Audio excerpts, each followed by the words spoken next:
the noise of that live audience waiting for us, Scotty Brown. Welcome back, everybody, to The Fact. This week, episode 3, my man, Scotty Brown. Big boy, how you doing? Are we still testing? This is what, test number 6 or something to see if it's working? I love it. What I want to know, are we actually doubling viewers or listeners or something every week? Or what, like we're 2 weeks in now? We should have at least 4 now, have we? Well, I think I said 4 last week. So if we get 8, now you understand about compounding interest, don't you? Oh, mate, all over it.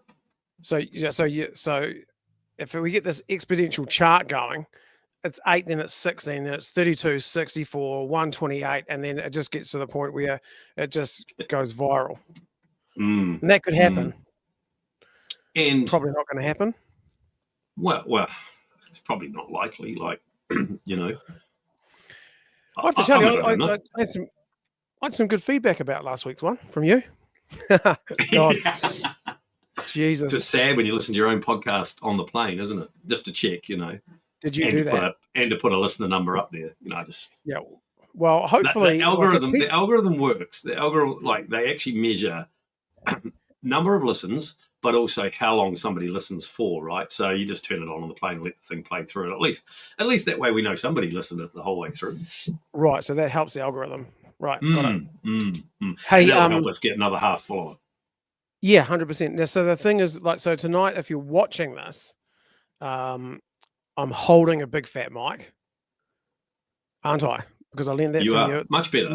Lent this from you, and hopefully, so the sound quality is going to get better. I think I'm going to invest in some headphones next week. Good chat. So I'm because Joe Rogan said that it's just basically impossible to do a podcast without headphones in, and you know, might as well learn from the best. And you might see behind me, mate, that we have got I'm up the top of the mezzanine floor at the Emporium, where the Wi-Fi is good and the sound quality is better, and for viewing pleasure, it's a bunch of old stuff in the background. It's beautiful.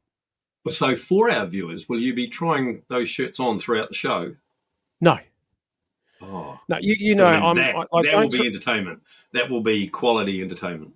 Yeah, you're trying to fat shame me, mate. And the thing about fat shaming is that because it can break people's hearts. I just wanted to give the sponsors on those shirts a really good enlarged advertisement as well. Fucking huge wall. Thanks, mate. Most of those companies are probably out of action now, mate. To be honest, they're all woolen jerseys from the 60s and 70s. There'd be a few up there that were probably still around, but I'd say the majority of those have gone under.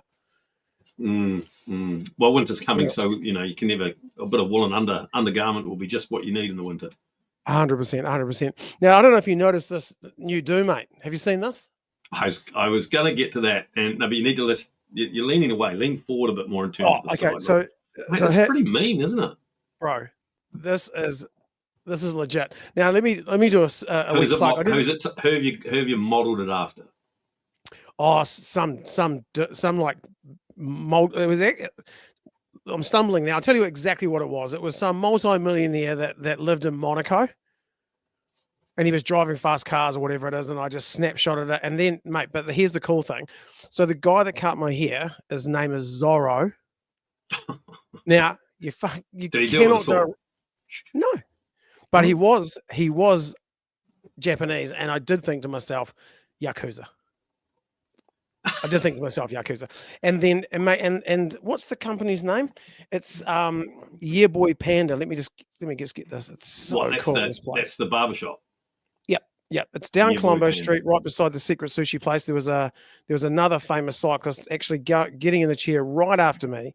The company's name is Sup Panda Barbershop, and it's at 289 Colombo Street. And if I would say that they'll be very, very busy from today on. Very busy. Well, we know that by the 4 listeners, and only probably one of them is probably going to run a haircut like yours. So yeah. Do they get a shave there too? Are you rubbing your face like they gave you a shave? Or? Yeah, notice that. So faded into the bald spot, into the grey, and then down the side, fade into the and then they did the Yakuza type shave, and they heat your face up. It's bloody nice, mate. $55. 55. I wish you had somebody there that could come behind you with the mirror. You know how they give you the mirror to show what the back looks like? That would be really good right now. Just think of if you think of a full moon about 4 days before it's full, and just plant that right there, That's what it is. It's not good. Yeah, it's not good. Anyway, what have you got to tell me this week? What's been going on in your life? What's been going on in my life, mate? I'm still struggling with this bloody flu, so I'm taking a bit to get over that. Haven't ridden a bicycle since Motor Tapu, actually, to be fair. Thought it might be a weekend, but that didn't happen. So no, not much, mate. Not much. Just working away at the coalface, trying to afford another bike. Good. And I did ask. I did want to ask about the 21st. How'd that go? Daughter was 21 today. 21 today. Yes, we went and had lunch with my daughter today, celebrating her 21st. We bought her a lovely silver watch, engraved on the back, so that she's got something to long term remember her 21st from us. Good on you, mate. Yeah, so no, it was good. We drove down to Ashburton, down to the lake house. If you haven't been to Lakehood, to the lake house, it's not a bad wee spot to go and have lunch. Cool. All right. Yeah. What about you? What have you done? Bought another car? No, I haven't. But today was bloody good. So this morning, this is probably going to sound, I'm not supposed to use the word gay, but it does sound a bit sort of, wee bit gay, that I like to get up on Sunday mornings and get on my e-bike with my son, and I like to go watch the sun rise up at the top of Kennedy. So we go from my place, we bike through the quarry, up Kennedy's Bush on our e-bikes. We go up down the summit about 1 kilometre. We park our bikes in the grass and we walk up and we watch the sunrise. And but today, he didn't want to get out of bed, which is fine. You have those days. So I left a little bit late. Unfortunately, I didn't get to see the sunrise from the top. Got to see the sunrise from there. I see social media is full of pictures of this morning's sunrise. It was absolutely beautiful. It was super warm up there. I have to say that there's nothing much better than riding up there on a Sunday morning, mate. It is special. What time was sunrise? Sunrise officially 7:43 this morning, but you had to be at the top at 7:20 to see the sunrise. What I will tell you though, that happened last week, and I know you're going to ask me about my Airbnb, and we will get to that because that's fucking classic television. But last weekend, there's if you're not cool and you don't understand slope style, etc., I may have mentioned this to you, that a very, very cool young kid. I did mention that, didn't I? Yes. Yeah, so Griffin Polson stayed the night.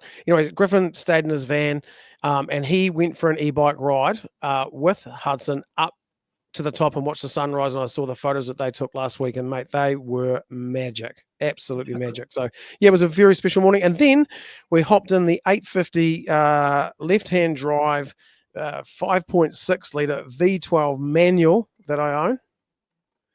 It's a mouthful, but boy, oh boy, that's a cool car. And we drove just for those, that's an 850 BMW. It is a BMW. Yeah. So for those that don't know what it is. Yeah, pillarless 2-door. You can Google it. It's a beautiful car. This is an CSI replica, I think, one sold in the States, and I'm not pretending my car's worth anything like that, but an original one with 30,000 Ks, I think, sold for $211 US on Bring a Trailer last week. So big boy money for those originals. And so we drove that. Hudson and I, we did a convoy into Cars and Coffee this morning, Gus.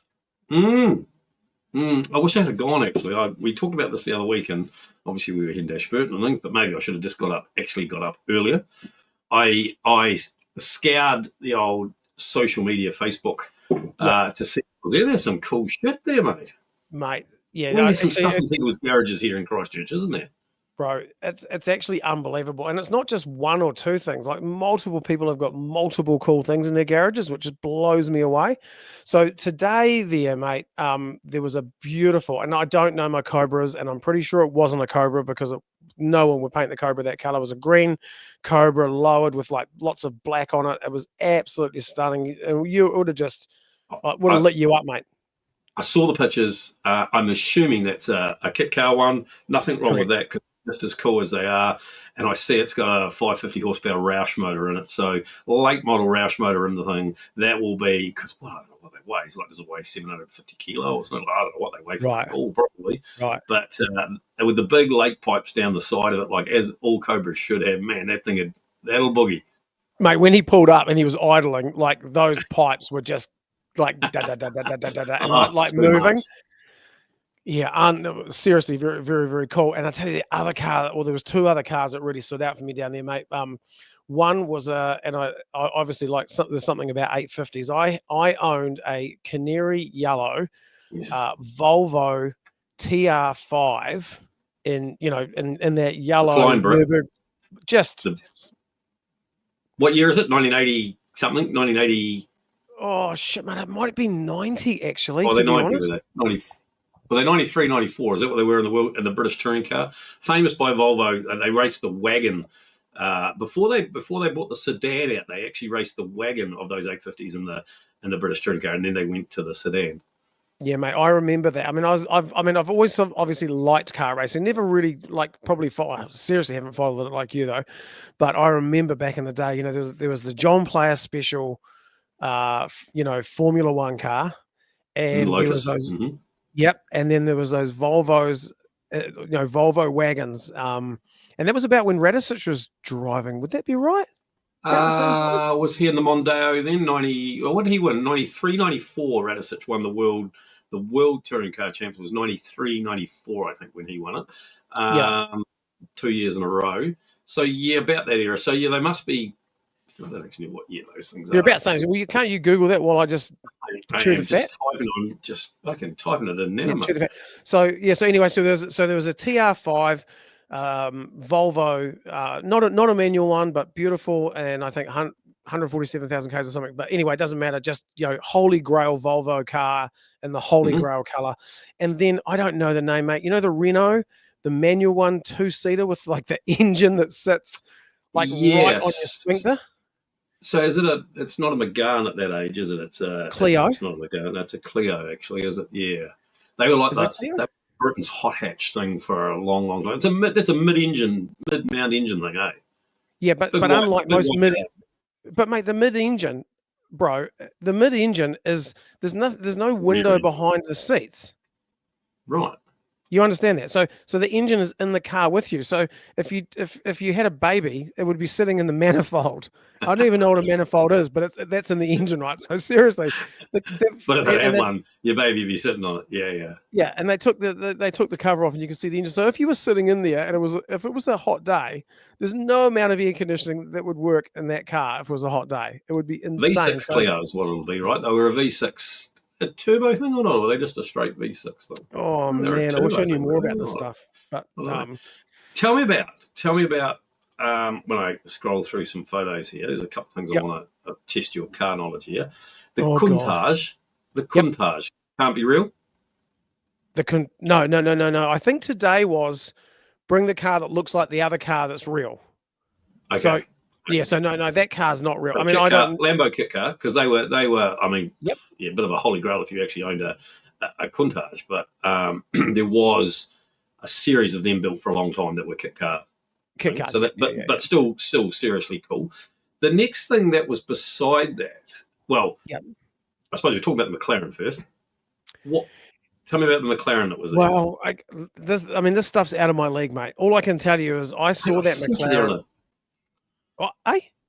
Well, you went to the show and you're supposed to come back with all the chat, Oh, no, I haven't. No, you said to the 4 people that listened last week, mate, I'm the car guy. I like cars and motor racing more than I like bicycles. I'm just giving you some food. You've got to eat it.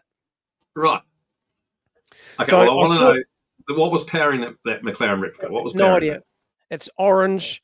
It's cool. It's timeless. It's got those humps over the front wheels. It's very, very, Le Mans 24 hour. It's just super cool. I don't know anything about that stuff, mate. So don't embarrass me. Can you tell me fat shamed me and you've car shamed me? I see there's a white one there too, but it was a bright orange, same as that McLaren, bright orange sitting next to that Lamborghini. Yep. Now, was it a Saline or was it a Mosler? Is the white one there? Yes. On the screen? Yeah, so that was a Saline. Right, okay. So the other one must be a Saline too, just looking at it. But I see it's got a Nissan-powered engine in it. But, I've never seen one of those in the flesh. That is Le Mans 24 hour. That thing. That is cool. Very cool. Yeah. It can't be that it's all cars. Blue Lamborghini Aventador. Everybody's got a Lamborghini nowadays, though, haven't they? Oh, they're dime a dozen, mate. They're dime a dozen. They're the poor man's car.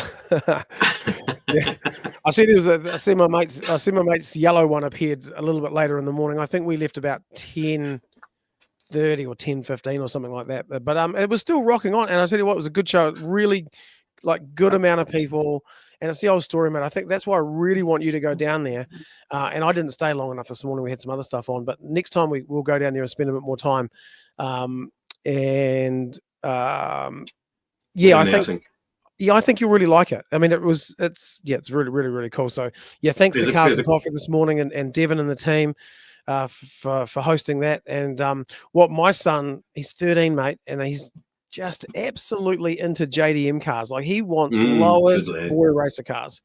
Good lad. That's okay, isn't it? That is okay. But I tell you what, there's a picture. I was just looking here at the photos, and in the car park there, it looks like there's a Subaru. Were they a Justy Ute? You know, the old Subaru Justy wagon types. It's a Ute version. Now, there can't be many of them left around, kicking around either. I can just tell by the way. That's a cool piece of thing as well. Just the historic. Yeah. Not many of them. Oh, how good. Right. Well, we should. Is it once a month? Is that what happens? Yeah, once every month. And if you follow them on, the easiest way to find out what they're doing is just follow them on social. It's Cars and Coffee Christchurch. And you can search that in your googly engine-y thing, and it's actually worth a shot. Like, even if you didn't go every other time, they've got a couple of coffee machines down there. I think I told you last time.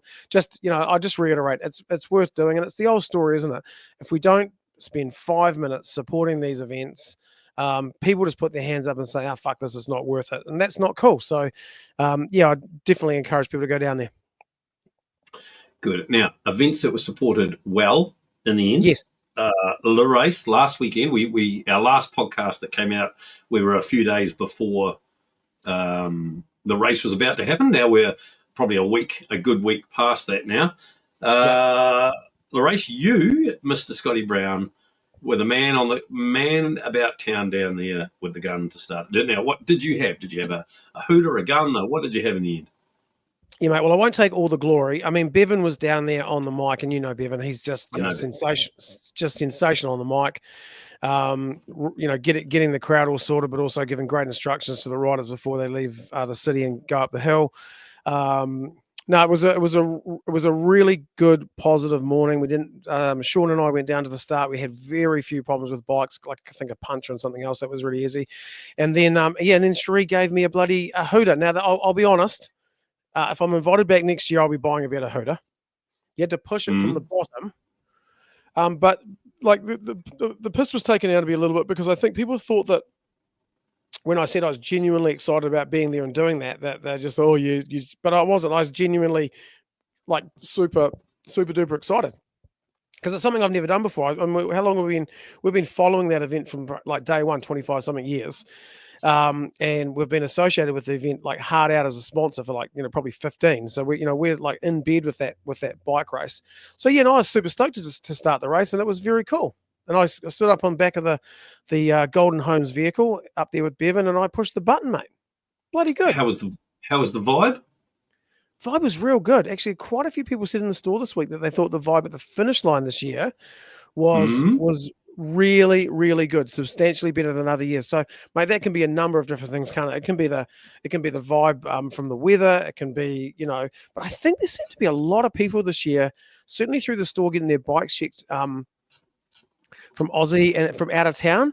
And I think that's probably that's going to keep the event exciting, because you need new people to come in and be wowed. Yeah. And when people are wowed, you get wowed too. We talked about that last week. When you hang around with drug addicts, you become a drug addict. What's the old story? Same with the bike race. If you're at the finish line and there's lots of noise and it feels good, the love just spreads, mate. So no, it was the vibe was good, real good.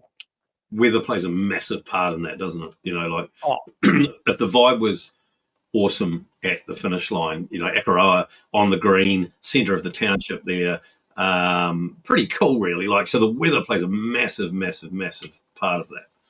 So 100%. Bloody good. So what happened in the results? We talked about some stuff there. What happened in the results? Yep. Oh, you're better at pronouncing. Local James. Can I make you do it? Because I'll just get it wrong, and it's so embarrassing. I should know all these things. How to pronounce people's names. Hold there. I'll give it a go. James Krasnich. I think that's how you say it. I actually do a bit of cycling occasionally with his mother, to be fair, but Yeah, I know you do. always tongue tripper along there.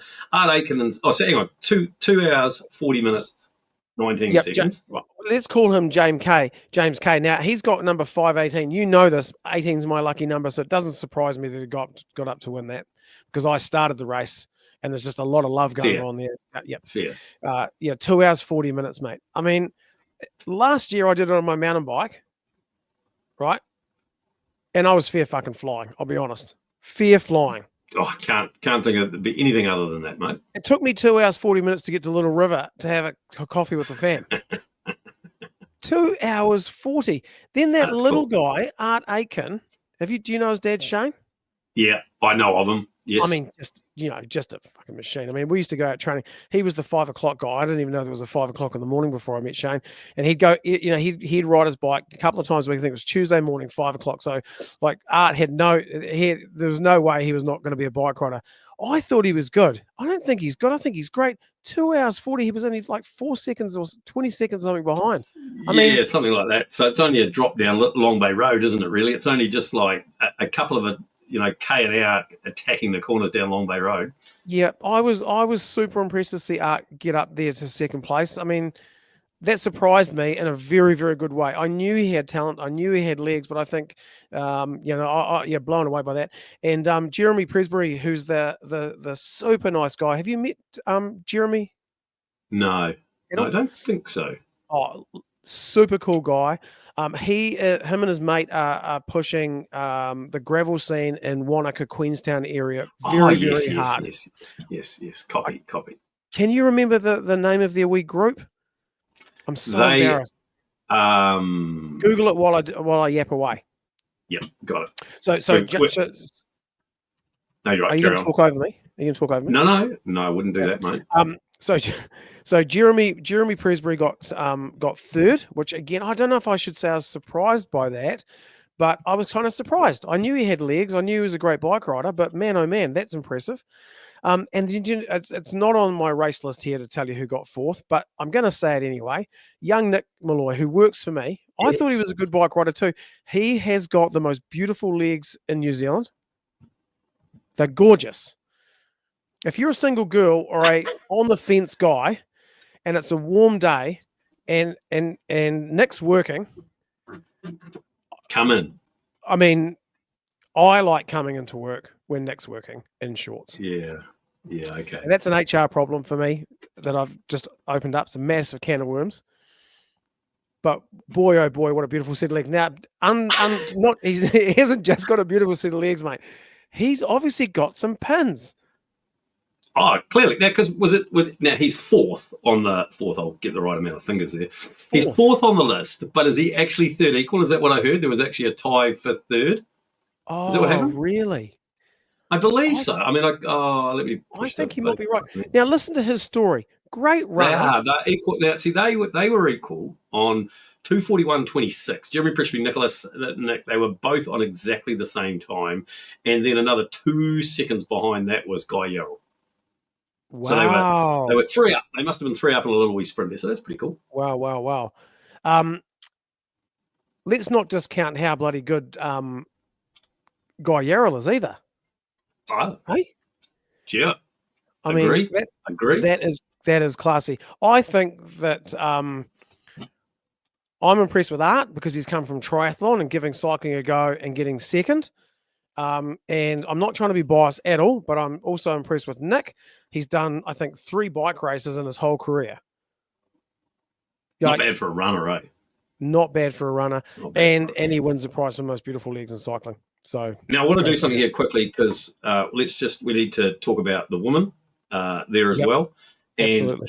Charlotte Lucas taking out the race, which was cool to see. She's like a bit of a Swiss Army knife on a bicycle, pretty handy at all disciplines. 2:55, so breaking that 3-hour barrier. I've never broken the 3-hour barrier. I must one day train maybe and actually see about that. Always thought that would be quite a good thing to do to break the 3-hour barrier. Charlotte Clark in second at 2:57, so again breaking the 3-hour barrier. And then Michelle Rogan in 3:08, so a pretty fast. In fact, because we need to just box 3 here because you've organised something pretty special, and he's just arrived in the background. So 28th overall got Charlotte Lucas. So that's a pretty good. Right. When Riwi only just beating her. Sam Manson, she beat Sam Manson. Oh, no, Yeah, sorry. I need to come down. Sorry, I need to come down. Sam was just in front of her. Sorry. Yeah. How good. I just think, Charlotte Lucas, I mean, that sub, or, both of those top two girls, sub 3 hours is extraordinary. Not because they're girls, but because there's been a lot of amazing girls ride that race over the years, Gus. And the under 3, that's very, very special. My girl, starting with T, didn't have the race of her life, sadly. That's no disrespect to her. I think she got a slow puncher, and she, anyway. But I was wrong on that. But I'll be right next year. Bloody good. Now, we're going to move. We're going to move here. I'm going to bring it because you have been fanboying here away, and I bloody hope that he hasn't actually listened to any of this, and he's coming here completely blind without listening to our 2 previous episodes. Like, it's a pretty big deal that we're at episode 3 and you've organised this. I was doubting you, Mr. Brown, that you were just talking this up, but it turns out that you do have a BFF that lives in Australia, and it turns out you've either paid him an exceptional amount of money to give up some of his Australian time for us, or maybe there is a little something going on there. Well, if there is a little something going on, mate, all I can say is he's only human. When he gets a look at this do, he's going to be giddy. I can tell you, he can see the do, and I can see his smile in the background already. So the do's won him over. So without he's speaking going of to lose do's, his shit. Speaking of do's, mate, that's the best segue we've had yet. Without further ado, I'm bloody stoked to introduce you all to Mr. Simon Gerrans. Gero, mate, how are you? Oh, you're on mute. That's not a great start. You're on mute. You got to push that button down there, Gero. Yeah, come on, bro. Gentlemen, how you going? Yes, boy. Now, first of all, what shall I call you? Because old mate over there in the chair, who claims that you and him are BFFs, and he likes to call you Gero, and I'm just not sure whether we're first time callers here together, really. Like what shall I call you? Oh, you're welcome to call me Gero as well. Yeah, I'm pretty comfortable with that. Okay, so it's not special to Scotty then. That's all I was really trying to clarify. I was just trying to clear the air that wasn't actually just a you and him special sort of a thing. He keeps the special names for off air. This is where you and I are born different, Gus. I'd be gutted if you started calling him Gero. Gutted. Mate, I'm going to do it just to prove you that even I can have the same. Gero's been telling me same relationship. Yeah. Well, Gero's been talking to me in the background a couple of days, at least a couple of times a week, mate. And I'll be honest, I know that when I say Gero, it means more to him than when you say it. Righto. Okay, now, Gero, mate, g'day, mate. G'day. Good to see you guys. Good to see you guys, and I'm looking forward to even more seeing you guys. Much more personal on this in a couple of weeks' time. 100%, mate. Yeah, we'll put you on the spot a wee bit, but I really wanted to get you on because we've actually, I think we've almost sold out of tickets, mate, which is super cool. To the special night when you're coming over here on April the 11th. How good's that? So good. I can't wait. The videos that you showed me of the venue there just look awesome. Oh, mate, it's unbelievable. That's you can the ask reason him to because come on it tonight. Gero and I have talked so much lately, mate. Get into it, Gus. Is that right? You've pre-chewed the fat before we're chewing the fat. That's ridiculous. 100%. Well, let's. I don't want to chat. I said to you, Brownie, before this that let's not pick Gero apart here too much because we'll no doubt do that in a couple of weeks' time when he's on the stage. So I just thought, well, we could just chew the fat about shit that's going on. Maybe just quickly, what does a retired cyclist do now? Oh, we've lost you again, Gero. You're on mute again. What are you doing? You're on mute again. Forget my ears. There we go. Hi. So what does a retired bike rider do these days? Mate, I've got 4 kids, which keeps me pretty busy. And my wife was away for the weekend. You should take up cycling. So it's 6 p.m. on a Sunday night, and I've had all the kids on my own for the weekend. So I'm having a beer as we speak, just to take the edge off a little bit, just to survive the final few hours of the weekend. Tomorrow morning, I'm in the shop. I purchased a bike shop here in Australia about 12 months ago called Hendry's. So that takes up a fair whack of my time these days, running Hendry's.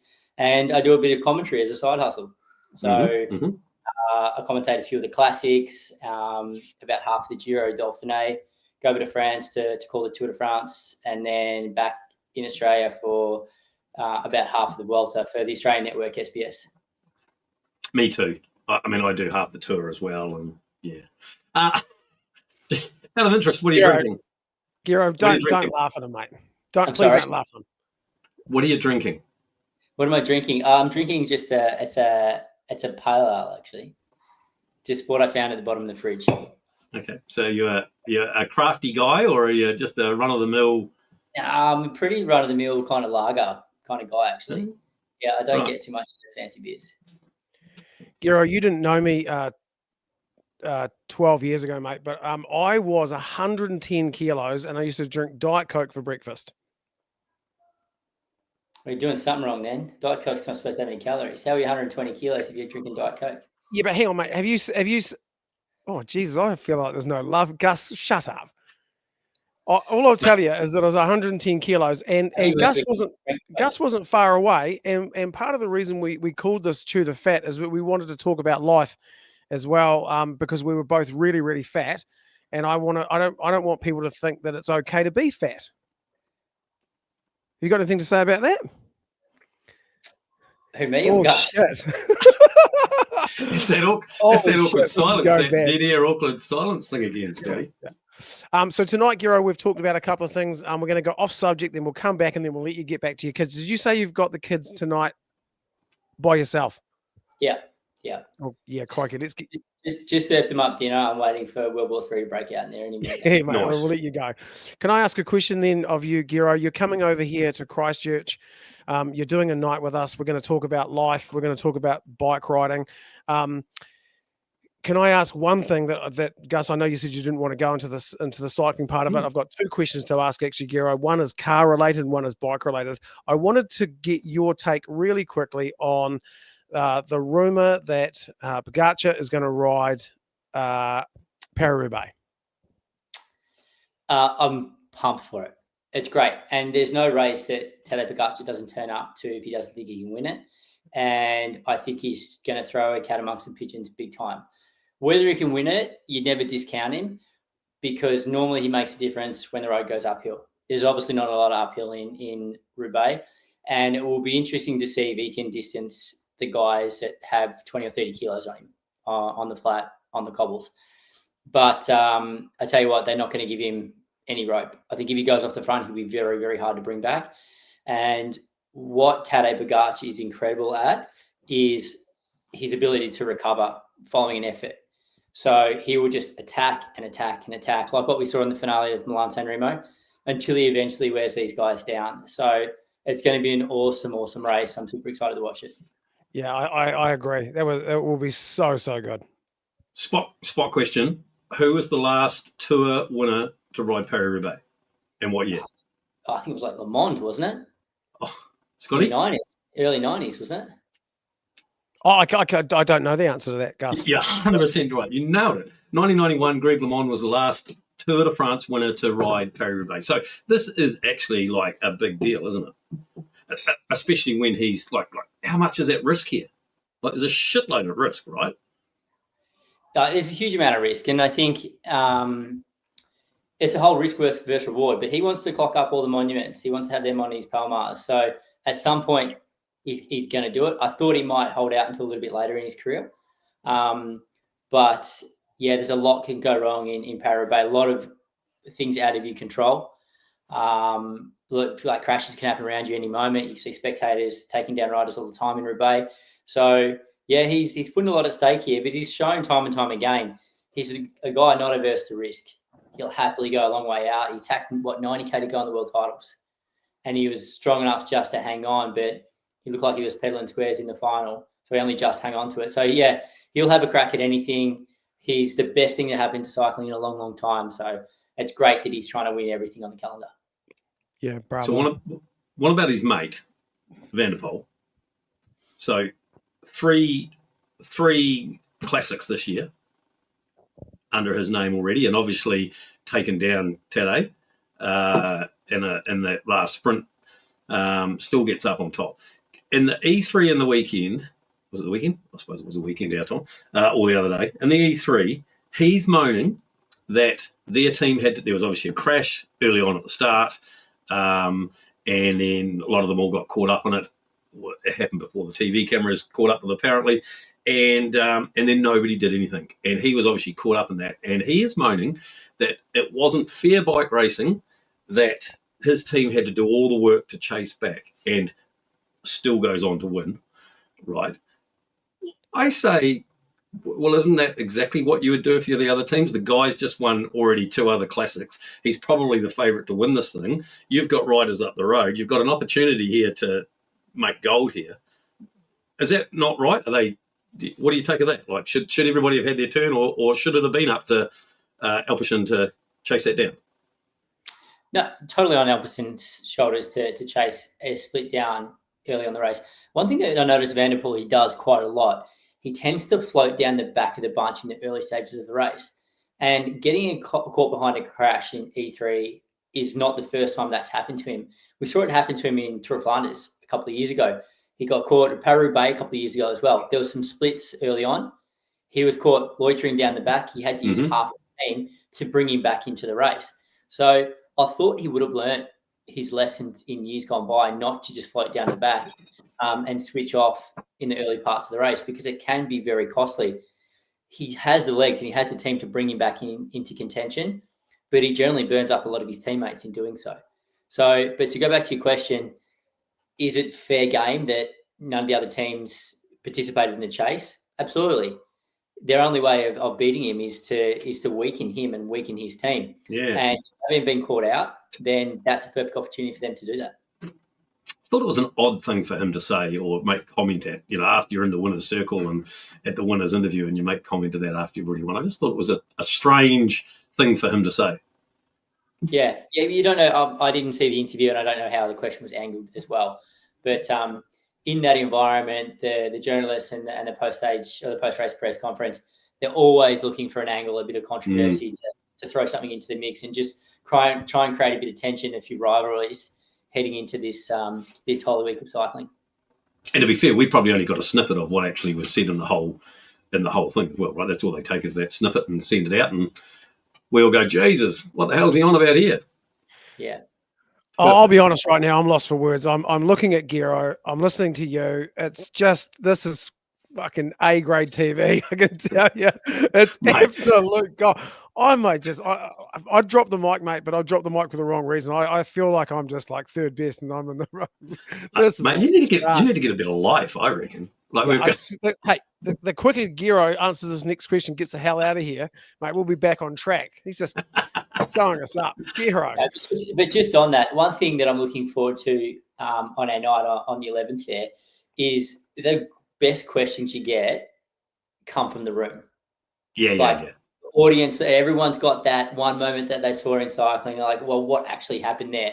Because what you see on TV or that snippet of the half the interview you get is only ever half the story. Right. So the best stuff comes from the room every time. Well, it's really interesting you say that, because Gus and I talked just before we started tonight, and we talked about how we're going to do the room. And of course, I'm not sure if you even know this, but I've got Darren Shand, who was the All Black manager for nearly 20 years, going to be in the room asking you some questions, if you don't mind, or I can fire him. Yeah, whatever. But no, everyone. I think it's a cool opportunity, particularly when you have some people come from, elite sport in other areas, because there's so much correlation when it comes to different disciplines of elite sport. Yeah, no, well, that's the feedback we've got so far. There's a couple of like superheroes in the sport of triathlon and multi-sport coming on the 11th Giro, and I suspect their questions are going to be very left field from just cycling, more sports related. So I'm really looking forward to that. And we're super stoked that you want to come, mate. For you to come over to New Zealand, come to Christchurch, come and see what we think is the best bike store in Christchurch. Have a walk around, give us your 2 cents worth. Spend some time with your family here, mate, in what we think is an amazing city. You're going up to Hanmer. Gus, I'm sending him up to Hanmer for a couple of days. I thought that was a really good place to go. And they can go to the hot pools there and ride some bikes and do some walks. What do you reckon? Well, I was thinking, how come we're not going with him? Like, Because he doesn't want to hang out with people like you. Mate, okay. can you imagine you and I at the hot pools with him? No. Giro doesn't want that, mate. He's got... At least the water level would rise, my friend. The water level would rise. Right, Giro, last question, mate. I know you got to go. 4 kids, that's big. Yeah, how do you go with your 2 kids, Scotty? Oh, mate, I've got a Imagine ginger. you having 4. I've got a ginger. That's like having 3. He is 1,000 miles an hour. Let me tell you, I love him. But he wrote me a card tonight. I'm gonna pretend it wasn't to the two of us. To us, he said that I do amazing things for him, and that he thinks that I'm the best dad on the planet. Now, how do you guys feel about that? You must feel horrible, right? So, Giro, the last question. I know you're a bit of a car guy, and I won't let the cat out of the bag, but you like cars. If I was going to ask you what car, this is before we go, I know you got to go. What is your favorite car on the planet? What is my favorite car on the planet? Or what's a love car? Or do you own something that you're allowed to talk about? Or is there something that you've driven recently or lusted or wanted? Or that's what I'd like to know tonight, because we've been at a car show this morning. I'm feeling very car-y. Okay. I'm driving home in a very cool car tonight, and that's what I want to know, Gus. You've talked about the cycling part of it, and I'm talking about the life part. Okay, car. So I've got a classic Porsche. Yes. The 356A classic Porsche, and my dream car was always a 356 Speedster. Yeah, I didn't. Wow.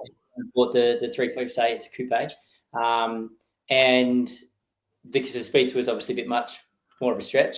And that was always the dream car. But unfortunately, like you said, with 4 kids, I couldn't too many places without a boot full of kids or bikes. So unfortunately, the 356 doesn't get as much use as it should.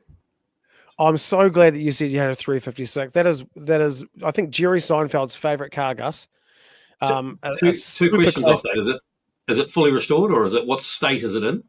Yeah, fully restored. Yeah, beautiful. I bought it aesthetically fully restored.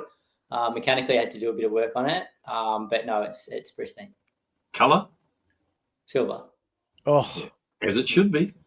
As it should be. Nice. What's the daily? What's the daily? If you've got 4 kids and you've got bikes and you've got things, what's the daily? What's the daily? I just put myself a Mercedes V-Class van. Nice. Jesus. Yep. I can fit all the kids and their mates and some bikes. It's beautiful, mate. Yeah. And look good doing it at the same time. Yeah, it works well.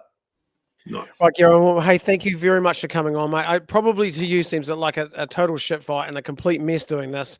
It's but for us, the flavor of our show is very, very low key. It's not just about cycling. It truly is about life experiences, talking about things that happened to us during the week, and making what's the best word? Making people think that we're not here. We're just down here. Well, that we're just you. It's great to chat here. And speaking of shit fights and messes, I better get back out. Yeah. Go. Mate, I look forward to actually meeting you in a couple of weeks' time. That's going to be great. Thank you so much for, like I said, joining us for our. We should have actually declared that you could say whatever you like, because our 8 listeners probably haven't got enough influence in the world to get you in trouble anywhere. So, I'd be surprised. Okay. Thanks, Giro. Go. Bye-bye. Mate, I am so happy that Giro made that. To me, it's super awkward because I haven't got, you know how I talked to you about talking over each other and everything like that, and I've got to have my headphones. I found that extremely difficult. Extremely. What? Because you couldn't hear? Yeah, it's just, it's quite hard to hear. Mm-hmm. That was good. What a good rooster. Yeah, no, he's a special guy, and he will talk the legs off us on April the 11th. And I love that we briefly talked earlier, right, about how cool it would be for you to walk the room and get some questions from the room. We did. And So it's exactly if you're listening to this and you're coming on whatever day we're doing this thing, what day are we actually doing? April the 11th, Friday. April the 11th. I better put that actually in my calendar. Start thinking about what you want to ask, and like Gero said, the best questions come from the floor. They don't have to be cycling, they could be controversial. The best thing we can do is we're going to have the guy lined up there, and I know he'll be good at, if he needs to be good at giving the political version answer, but I'm sure that he'll also want to really give us the inside where he can. Absolutely. I think, like most people have got half a brain. They're not going to ask the dopey fucking questions. When I say dopey, I didn't mean that in the true sense of the word. But I think that, like this, I've talked to Hayden Rolson on multiple occasions about, and again, I'm name dropping 100%, about, different things that happen in the race and how he used to room with Cancellara. And, that are things that are, just so good. And so interesting to find out about. I'm really bummed with. I felt very, very awkward talking to Gero tonight. To be honest, it probably felt like I don't know him very well. But trust me, we're fucking tight as brother, tight. Mate, I believe it.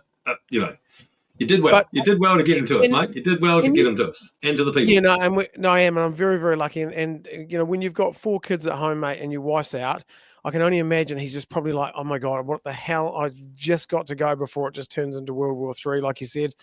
So we're very lucky. Now, in the background here, Gus, while we're on the subject of cycling, can you see that bike in the background? Mm-hmm. That one right there. So that's a Carrera bike. And that was bought. I bought that from Carrera after at the end of the season.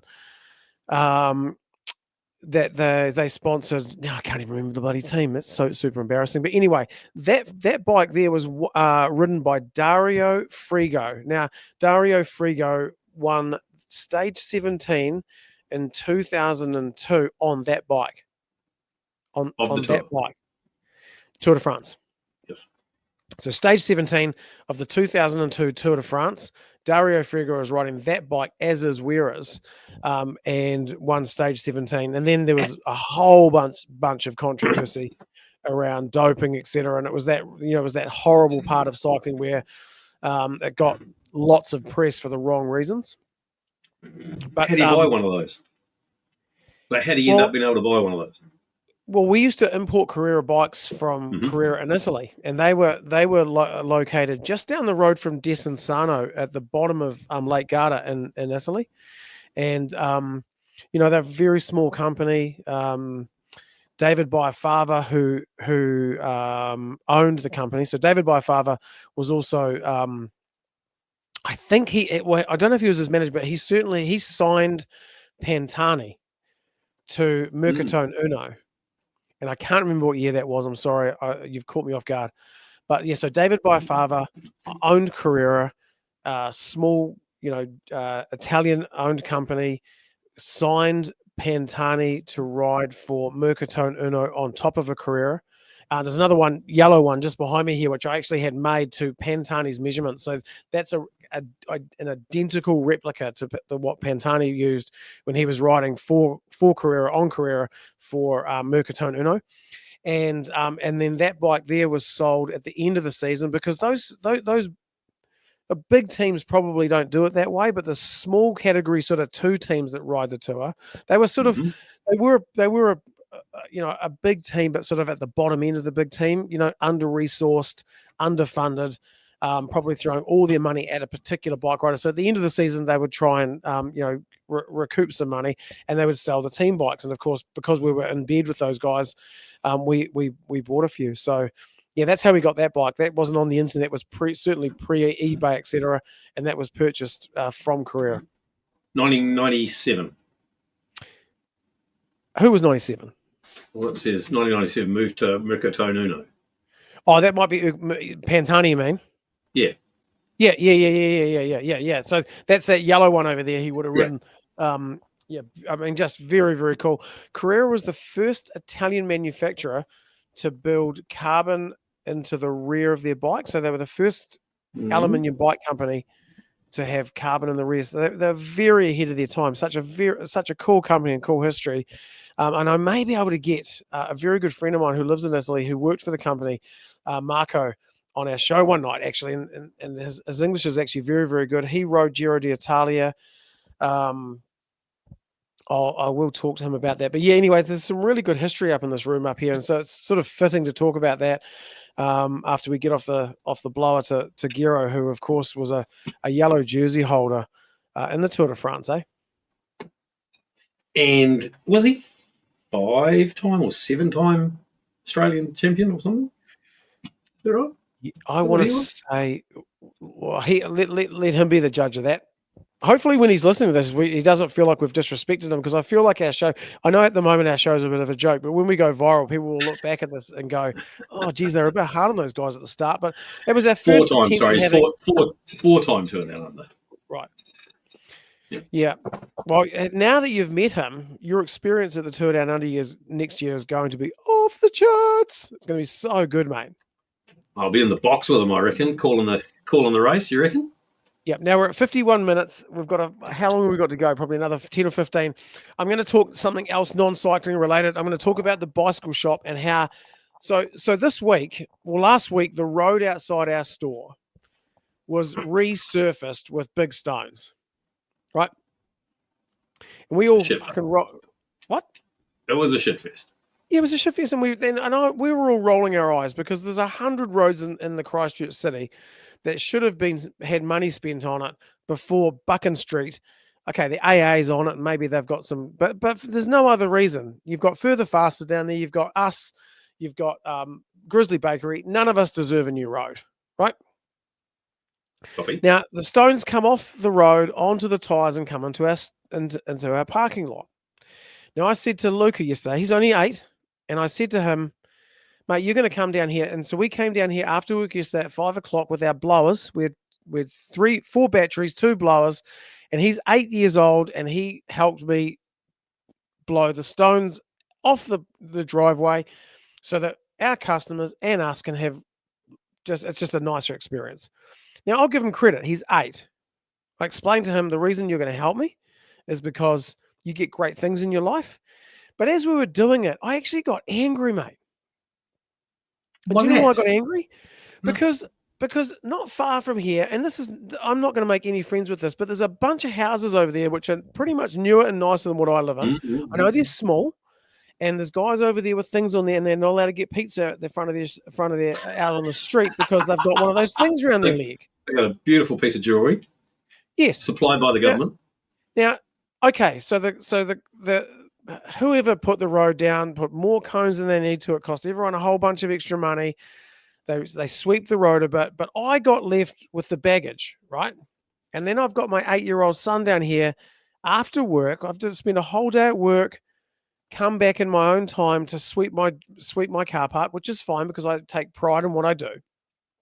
But the reason I got angry about it is, and it's a good lesson for my son, it's a good lesson for me that life isn't as easy as everyone thinks it is.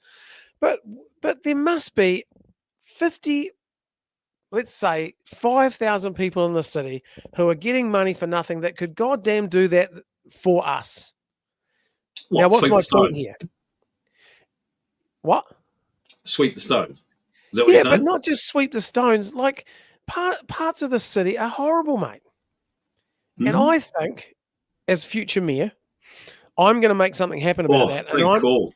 No, it would be that. I tell you what, being the mayor of Christchurch wouldn't be as hard as you think. Now, I don't know if you're allowed to stop road cones being used as mayor. I think you've got to follow law. But I think, well, anyway, I just think I was angry because I just felt like there's more people that are getting a free ride in the city that could be doing that job. Not with me calling someone up and saying, "Hey, we need this done." There'd be someone managing that, which again is probably something else we shouldn't have because it's one more person getting something they don't need. But managing that role, right, and just cleaning up after themselves. Just clean up after yourselves. Like if there's a pube in the side of your shower and you're cleaning the shower, Gus. Fuck, is this in your Airbnb? Is this like, are you having to clean these out of your Airbnb? 8:05 Friday night, I get a text message. And do you know what? We're still running late. We'll see you at 9. I say, holy shit, someone's coming to stay. Oh, I'm like, my did you God. not even remember? No, there was nothing. Good thing they were running late then. So Yeah, running late was a good thing. Nothing in my email timeline saying that there's someone coming to stay. $127 for 2 nights. Beautiful. No wonder they were coming to stay. From Invercargill. I really there was less teeth in those two than And you've probably got a good chance they're not going to listen to this, right? Like, yeah. Now you have to remember that house is only available because I lost my dad at Christmas time, which you know about. Not many people know about that. And I thought to myself, and I know this is a bit crass, but I thought to myself, geez, Dad, I wish you were back. I did. Why did you leave us? Oh, mate, do you know what I mean? You're going to need a property manager. Is that what the go here is? Like, $127 for 2 nights with less teeth than nobody. Let me do the maths on that because I think that's cheaper than my mortgage, and it will be. And I could come and stay there full time, mate. I've got 5 guys who work here that have all said, mate, just get it back on there. We're booking it. And they're going to come and live there and rent their own house out and make a few quid. It's like $450 a week. Holy shit, boy. I know. I'm in. Unbelievable. Now I caught up with anyway, Simon Gerrans, April the 11th. If you've booked a ticket, Rachel's going to send you an email and give her the address. It starts at 6:30. There's heaps of car parking. Just to let everybody know that listens to this, if you're listening to it and you're going and you've got a friend that's going, it is not at Scotty Brown's 16 Manchester Street, Buchan Street. It is not here. It's at Frank's Lockup, and you will get an email over the next week with the address, time, location, and what to wear. It's not dress up, but it would be nice if you smelt good. And that's on April 11th, and Gero is going to be just so much fun, mate. It's going to be absolutely amazing. And if you got good-looking legs, wear them. Is that what you're saying too? Oh, I've got a funny feeling Nick might not be there, but if he's going, Nick's there. You're going to get that guy up on stage to show his legs to us. Yes, we're going to have a calf off. Yes, a calf off. Now, look, I want to go back to Mayor of Christchurch, Scotty Brown, Mayor of Christchurch, and just out of interest, we were in. Last night, as we record this, we were in town, went out for dinner with some friends, and we went on the terrace, Chihuahua Mexican, on the terrace there. Amazing. It's such a cool place there. But walking in there by the Bridge of Remembrance, old mate, some old dude with his big grey beard and bloody David Bain knitted jersey and his little boombox was preaching the good word of something. I don't know what he was on about, but at one part he was talking about Santa Claus and something. So, he was probably drawing, would be great at our Chew the Fat, I would suggest. But buskers, right? First time I've ever seen this. Seen a lot of buskers in town, and they roll up with their guitar and their little whatever. There was a guy parked, where Rollickin Gelato is, where the ice shop is. And you had that bit of an empty space there. Yep. This guy had his ute there, backed up to all but the mall thing there, with his drum kit on the back of it. And he was sitting on the back of this ute with his drum kit, with a bit of music playing, and I thought, I've never seen this before. Like this is taking busking to the next step. Was he slang? It wasn't bad. We stopped and listened. Okay. He was doing okay. Yeah. In fact, maybe he was playing some Red Hot Chili Peppers or something when we came past on him. But got it. Yeah. What the fuck does that have to do with the mayor? Nothing really. But I'm just thinking that your city's okay. Oh yeah, no. I mean, there's plenty of good about it. And this is not just. I'm not just talking about Christchurch. I'm just talking about. It would be nice if we utilised the excess people to clean our beautiful country up. Right. And I know it's easier. It's easier said than done. Probably because we get used to those people. The only reason it's difficult is because everyone's got to watch what they say. You wouldn't want to hurt someone's feelings, or what if they hurt, But if you just made it really just clear cut, if you getting cash from somebody other than an employer, you've got to give 10 hours a week. And not, oh, I'm sick today. No, you give 10 hours. End of story. Yeah, look, don't, if we're talking about those that are getting the government handout, that can't This is find too a job. talk back. Shut it down, mate. Look, it's my fault. Let's just shut it down. Now, I met. Are you ready for me? Go. So Because this you week, don't want to go down my rabbit hole, that's for sure. No. That's why I stopped you, mate. To be honest, that's why I stopped you. And I know I started it, but I stopped it. So this week, one of the days that the car park was full of stones. A white van came in. I think it was Thursday or Friday, and Mitch Sincock got out. Oh, And we talked about Mitch Sincock last week, who did the Cape Epic. And boy, oh boy, he looked good. And he was absolutely over the moon with himself, Gus. And I was so proud of him. And I'm proud to call him a mate, to be honest, because not only is he a great guy, but you know, to know someone who's gone and done an event like that, it just shows how superhuman they are, mate. So it was really good to see him. He rides a Pinarello mountain bike, full suspension, beautiful, beautiful bike. And he was saying that a bunch of the guys, I think even Nino might have mentioned how nice his bike was. So he was chuffed about that. But it was really good to see him, mate. And he had such a good time, Gus. well, a whole lot of things there, but I could see why Nino would say that's a good-looking bike, because when we were watching Sandra and I, when we were watching Cape Epic and watching Nino and out the front, those Scott bikes looked. I know a bike. You know, like the tour this year. The tour this year has got way better, and they've got these really cool-looking bikes finally, and they're actually spending some time on some paint jobs and bits and pieces, and they look the shit. They look awesome. Those two, and often when you go to a World Champs or you go to something like that, they do a little custom thing with it. Those two Scots that Nino and I can't remember what his teammate name was, just look like. They're plain and boring. Yeah, they're plain and boring. And boring. And so I can see, knowing what Mitch's Pinarello looks like, I could see how they go, gee, that's a good looking thing. Wish I could ride that. Yeah. No, apparently it was a hot topic there, mate. Absolutely hot topic.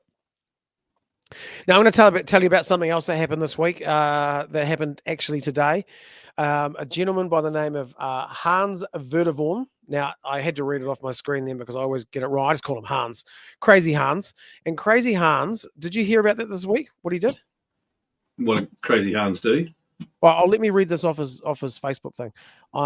I aim to break the world chainless cycling record in central Christchurch using a children's playground pump track. The current record is 50 kilometres and I aim to ride for 60. Sponsorship for the event will be used to purchase a series of Trek Marlin mountain bikes, from us, of course, to target underprivileged children around the age of 10 to 13. And these bikes will be there on display. Anyway, cut a long story short, Hans is 70, Gus. 70. Took the flipping chain off his bike and did 60 kilometers in 3 hours and 45 minutes to break the record. Had one, he binned it. He crashed. So how do you're allowed to stop then? Or did he crash when he was at the end of it? Like, how does that work? Like, I'd have thought that a chainless would be constant, would it? Well, let's not rain on his parade. Let's just No, talk about it's the just fact curious. So he's 70, chainless, 60 kilometers without pedaling. So he's just pumping the whole time, right? Think about that. Yep. And he's got to give a little page, and we've been promoting that for him over the last couple of days. But mate, I just think that's absolutely amazing. And he did it. He literally did it one for him because he wanted to make sure that he had another record in his binder. But he did it to raise money to buy bikes off Trek through us to give to underprivileged children. I think he's 10 or 12 bikes, and he's already said that if he doesn't get enough fundraising, he'll top it up himself to that 10 grand mark he's got to get. That's amazing. It's awesome, isn't it? Amazing. Are you any good on a pump track? No. I'm not very good at all. No, I've never been like the pump track guy either, to be fair. Nah, that takes a special guy. I'm just really proud of Hans to do that. At 70 years old, he could be doing a whole bunch of things. There's lawn bowls. He could be betting on the TAB, but he's not. He's giving it to it and feeding the family. So I'm just so proud of you, Hans. Well done, mate. Yeah, that's pretty amazing. Tell you who is good on a pump track. Kate McElroy. Really? Now we every year we have we organise a bit of a pub crawl, bikes and beers, and we always start at Moon Underwater and a couple of ales, and then we flow on our bicycles throughout the town and have a few drinks and a few games along the way, a bit of fun and shits and giggles on the bicycles along the way. And one year, a couple of years ago, Kate came and she actually rode a BMX that Rion had found some humongous long seat post, so they jammed this humongous long seat post in this racing BMX that she could ride this thing. And long story short, we ended up at the pump track, and we were all sort of on fixies and things and whatnot. And after a few Fantas, we decided that we should all have a crack on this pump track, which for some went well and for others didn't go so well. But she slayed it. She out-pumped a lot of us, if I remember the story correctly. That's amazing. Absolutely awesome. Yeah. Random conversation, then you bring up some random things. Yeah. Did you hear about the oldest death row inmate that's now out, and he's had some compensation finally paid? Yeah. Now, he was Japanese? Japanese. He's 88 years old. He went in 1968 or something, spent 46 years on death row, the longest serving death row person. For I think he was found guilty of murdering his boss and his boss's wife and kids or something, and they think there was maybe some stuff planted to think. Anyway, I heard, and I was just trying to actually look, I can't see, but it was something like his payout, his compensation for 46 years, bear in mind now that he's 88 years old and life's about done. Right? Yep. Was like 2 million yen or something, which equated to $1.4 million or something. I think it was $86 a day. Yeah, it worked out to something like that. Ridiculous, right? How do they come up with that to say that that's fair compensation for a guy who's lost his entire life? Yeah, it's nuts. And also, like, at what point do you give up on living on death row? I know I often think that, like, wouldn't you just find a way? Well, but if you're not guilty, oh yeah, I know. If you're not guilty, it might be enough. But I don't know. I reckon 4 or 5 weeks. I don't think I could do much more than that. Mate, you couldn't even go to a bike race and sleep in a tent. You have to get a hotel. That's right. That's right. You'd be 4 hours at the most. I am proud to say that I like clean sheets. Well, you won't be getting them in there, that's for sure. No. What do you think of this? I feel like it's too light in here and my complexion's gone off. No, you're good, mate. You're good. I tell you what I do want to talk about quickly is because last week we talked about F1. We did.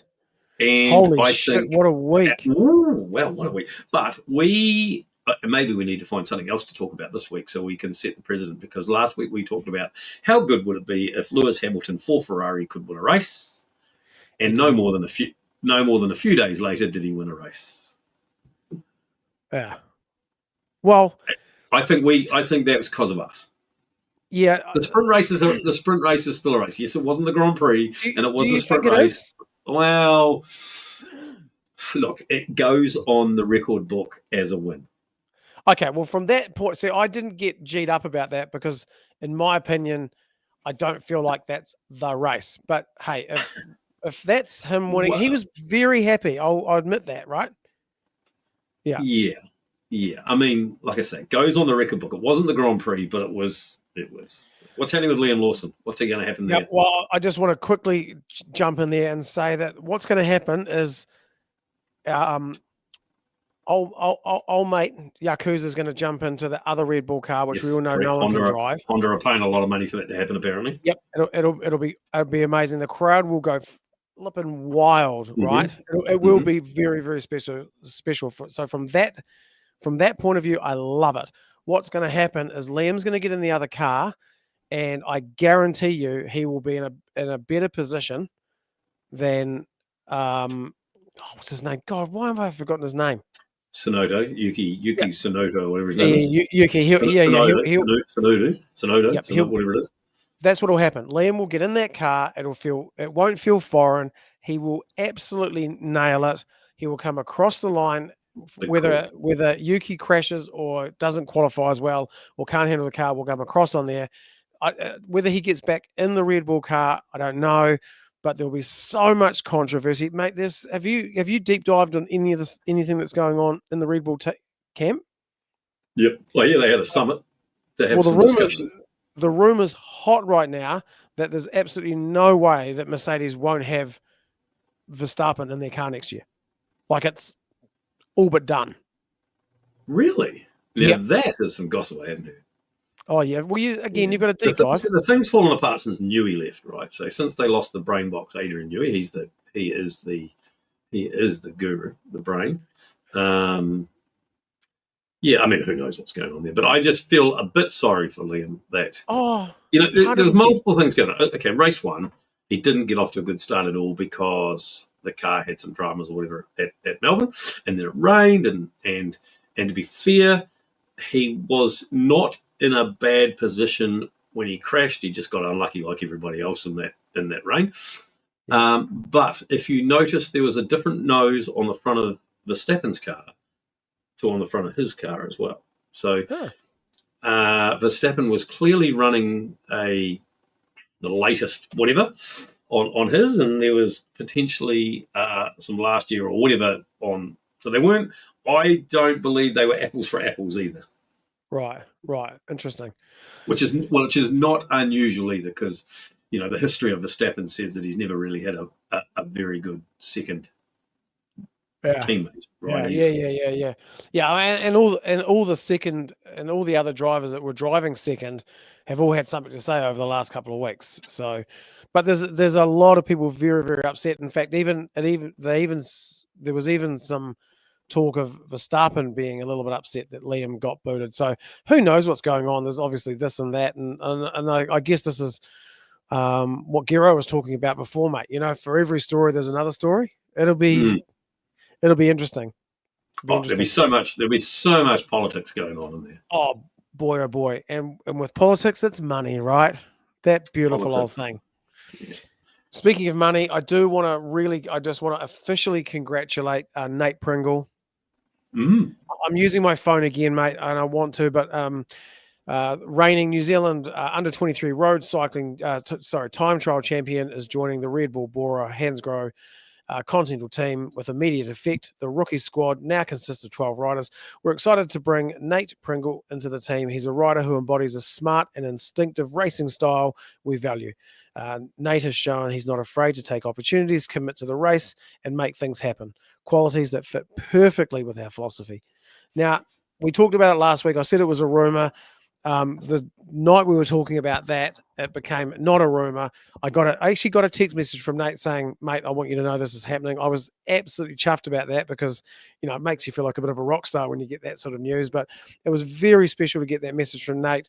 And I just want to say on behalf of every Kiwi that's a bike rider, Nate, we wish you all the very best, mate. That's, incredible to be picked up. That is your first team. You couldn't ask for a better pathway for success, because we know what comes along with Red Bull. Everything is at your disposal across the world. So that's just an absolute stellar way to start.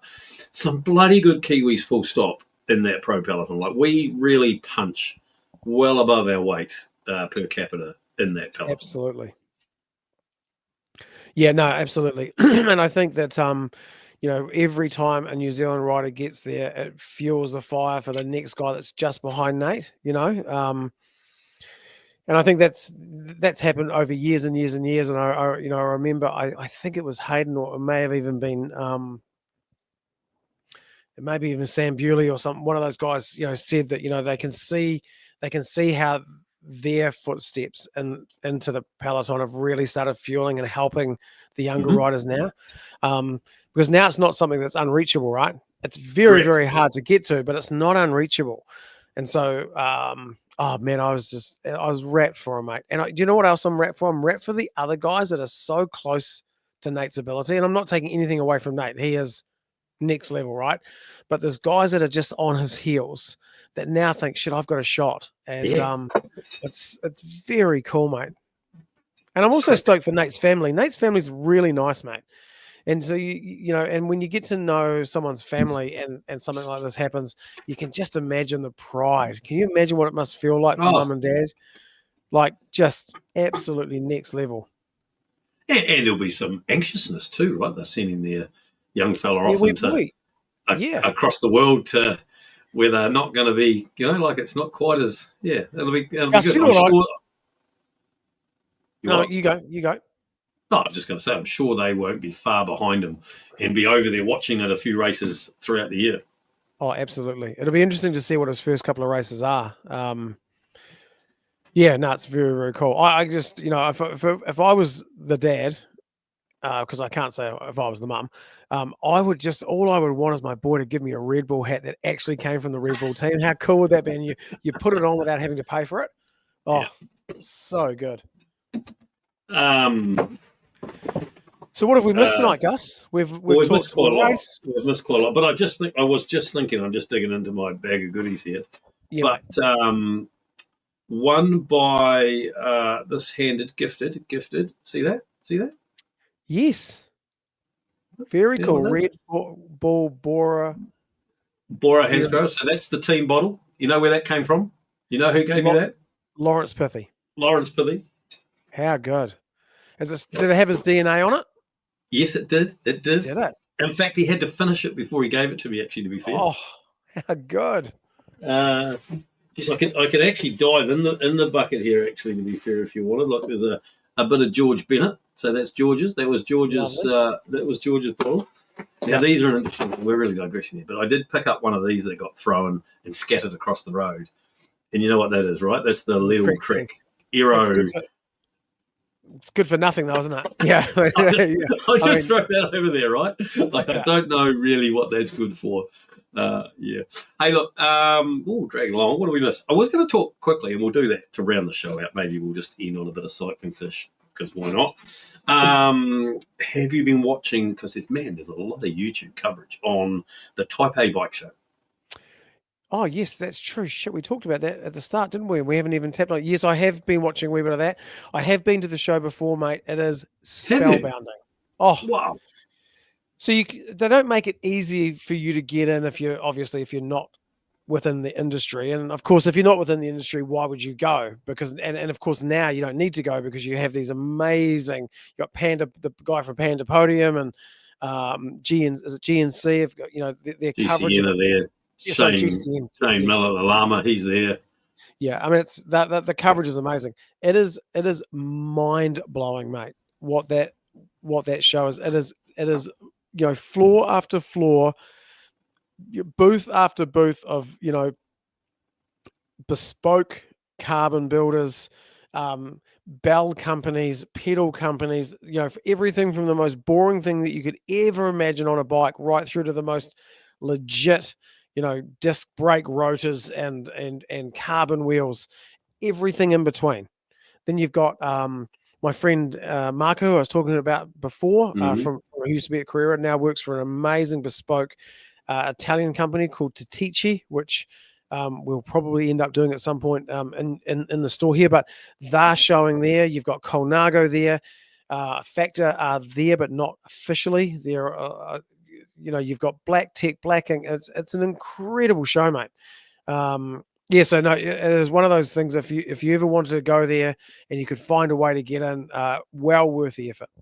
Well, I would be thinking that by next year we will be large enough YouTube, Spotify influencers that will be on the invite list, won't we? Like we'll have enough followers that'll self-fund us going there to bring them live.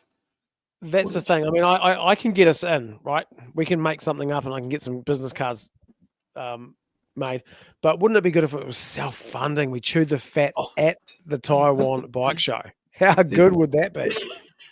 I think we'll have to get better than what we are. to make Well, that anything's happen. possible. And I feel like tonight's been a wee bit messy. Yeah, but I don't think we're ever going to be. That's the purpose of this, right? Like, it's not to be structured. It's not to be. It's Right. not to be that. I just going back to the Taipei thing. Are you a waxer or a non-waxer? Chain. What? That is The old fella. chain. right. Chain. That is, Scotty. I do appreciate it. I don't really get it. I don't know the stats behind it, and it seems like way too much work for me. I agree. It seems like a whole lot of admin to make it happen against just wiping the chain and pouring a bit more oil on it. Yeah. I see KMC there are coming out pre-waxed now. So obviously when you current spec is, you get a new chain. Yep. And the best time to wax a chain is when it's new. And then you've got to put it through that bloody whatever to get rid of the oil and the factory stuff off it before you can wax it. And so I see KMC are going to do a pre-wax chain. So maybe that might I think there's help. still a lot of kerfuffle. I mean, we've got the muck off special bath here, which cleans them, and then you put this nano oil on, and it's, you know, it's unbelievable, and it's $150 to do it, and it gives you 4 watts. And I do get it, and it does work, and it cleans your chain beautifully. But I just, you know, these things come and go, mate. Like, there's a lot of things that come and go, and chain lubes, oils, waxes have been revolving, circling for a very, very long time. What is the best? I'm sure on paper waxing probably is, but when you have 4 kids and your wife's away, are you going to go and do you know what I mean? Oh, no. Life's about getting as much in it as you can, and to me, going through a whole lengthy process of taking my chain off the bike and going through a whole bloody rigmarole to put the wax on. I think that's the problem. I think that's the problem. I mean, it took me 4 weeks to get a haircut. It takes longer to wax your chain. So what are you going to do? You're going to walk around with an ugly old face, or are you going to have a nice clean chain? I don't know. Probably going to have a clean chain. Schwalbe.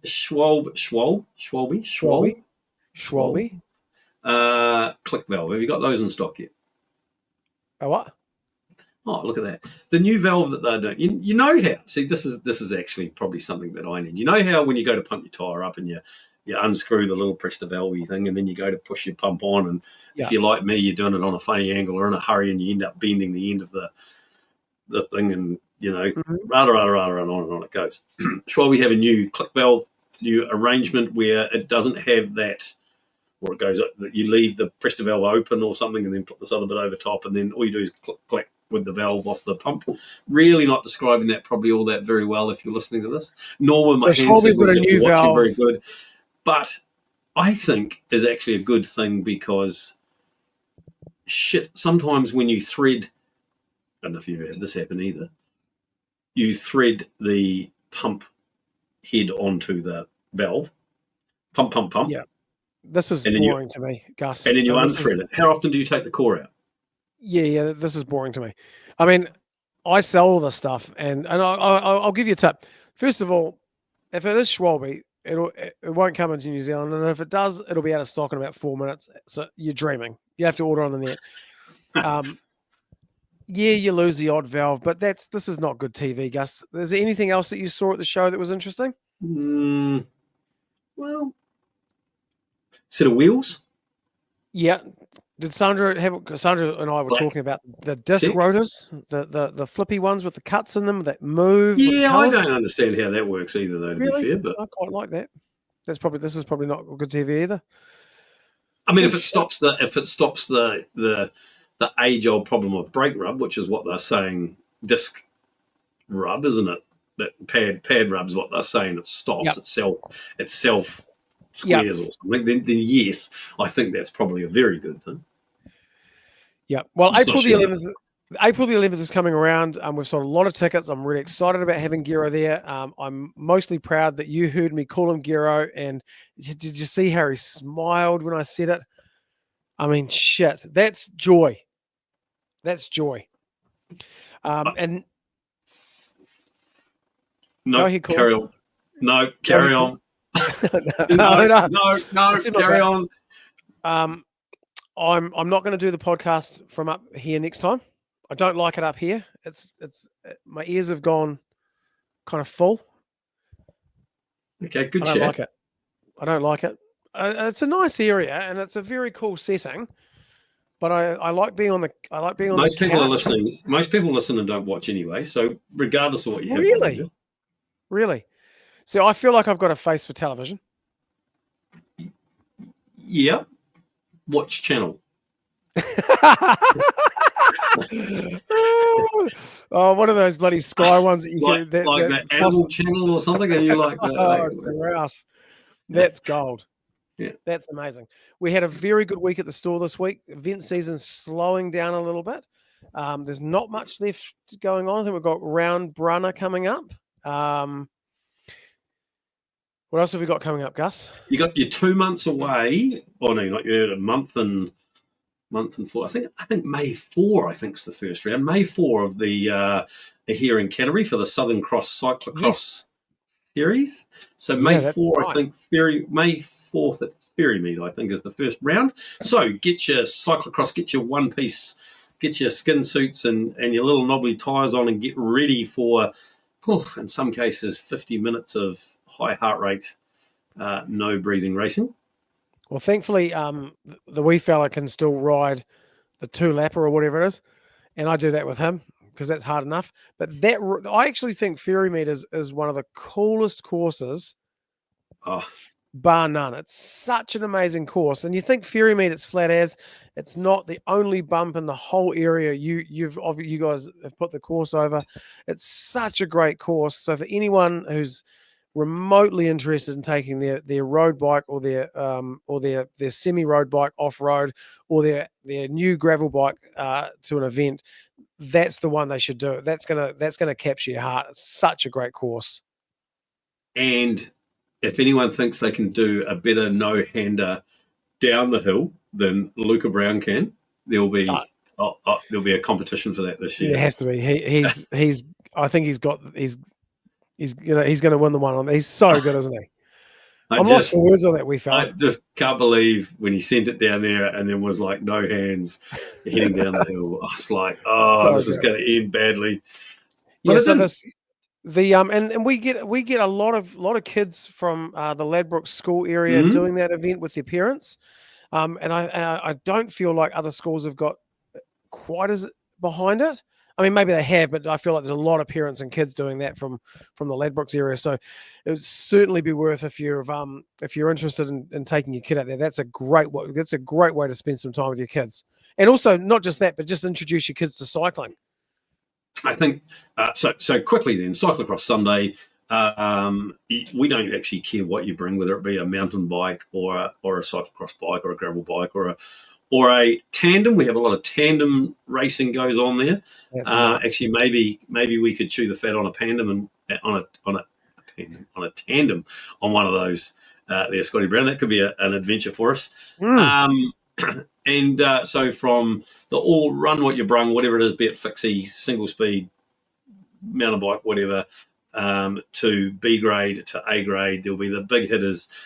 Jacob Turner, national champ, who's been overseas racing in Europe over Christmas and things at some of the cyclocross races over there. He'll be back again this year, plus everybody else in sundry. So when it kicks off, look out. It is a lot of fun, and I don't actually know, but I assume it'll still be $20 a round or something similar. It's absolutely F all to enter, but for that entry, you can actually enter as many races as you like as well. That's not even just for one race. That's if you want to race the all runners, the D grade, the B grade, and the A grade, you can just pay that one $20. Yeah, that's amazing. Can't get better value for money than that. It's amazing. Well, it's been a great week at Scotty Brown's this week, mate. There's been a lot of stuff happening internationally. We got to talk to Gero. We've got a special night coming up. I am going to drop the mic, mate. I think I am cooked. I'm done. I'm ready to go home to bed. Well, that's really good, because an hour and 30 minutes ago, or an hour and actually 45 minutes ago, when you said you were ready to go, my steak that Sandra was cooking was just about to come off the barbecue. Oh, bugger. You telling me. So my my fresh hot mashed potatoes and my steak and my mushroom sauce and all of those good trimmings that we were going to have will be upstairs waiting like hot tongue and cold shoulder. All right, mate. I'll let you go. Thank you, brother. It's always good to chat and chew the fat, brother. Hey, look, pleasure's been it's been a pleasure, and it's been all yours. And I'm stoked, mate. I do believe you now that you and Giro know each other. Hey, not that I ever did, yeah. Not that I ever did, yeah. But bloody cool. Right on, mate. See you. Bye.